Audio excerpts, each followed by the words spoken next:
And for more, we're very pleased to be joined by New York State Assemblyman Daniel O'Donnell. O'Donnell, the first openly gay man elected to the New York State Assembly. Danny, I appreciate a few minutes. Thank you very much. I'm happy to be here.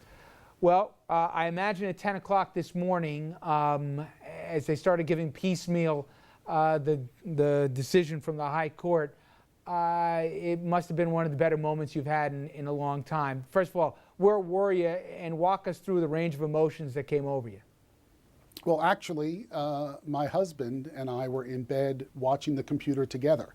And so we turned on the SCOTUS blog and watched it unveil. The previous days, I had done that alone, but knowing it was coming today, he wanted to be there. And when we read that there was a 5-4 decision in our favor, he gave me a kiss and told me he was proud of me. So it was a pretty good moment for me.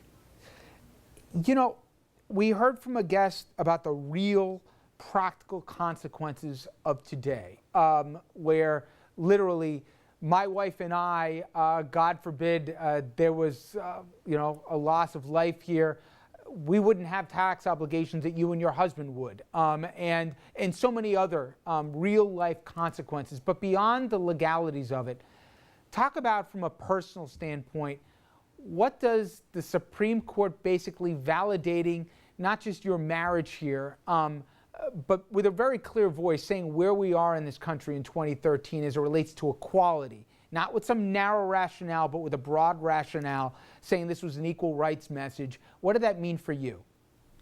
What it meant for me was the Supreme Court said that finally today I am a full American, and I am part of the fabric of American society, and I deserve to be treated the same as all other Americans. For the rest of my 52 years, I have been treated as a second-class citizen, somebody who would not have the same benefits that others have because of who they love. And so John and I have been together for 33 years. We were 31 years when we got married. As I told the president when I met him last year, no straight person got harmed in my wedding. So in the end, the Supreme Court affirmed the fact that I, as a gay American, am welcome as part of the fabric of American society, and it feels pretty good. Are even you amazed the velocity of how fast this issue has changed? I mean, you referenced the president. He didn't come out in support of gay marriage. When he ran for office back in 2008, and he was even, someone say, even pushed into the issue by the vice president. Yet, in recent days, Danny, we've seen the court go backwards on voting rights. We've seen situations playing out in Texas and other parts of the country where the issue of choice is going backwards. But for some reason, and this is a good thing, but for some reason gay marriage is moving forward, not just in the bluest of states, but in so many parts of this country and now with the High Court. Can you explain why? Well, I didn't know it at the time, but I believe that when New York passed gay marriage, that it was the tipping point in this debate. The truth is that no one is harmed because I get a license from my state. No one is harmed. And even though it was a joke when I told the president that not a single straight person was harmed during my wedding, it's the truth. Nothing happens to anyone else. In the end, all it means is I get a piece of paper that everyone else had. As I pointed out during the debates in the assembly, some of my colleagues have had it 3 and 4 times. So we get a piece of paper that gives us certain rights and obligations.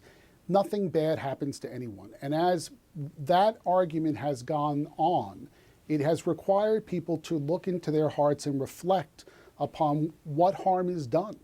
And there is no harm. So the society has changed. The images coming out of Hollywood and on TV have changed.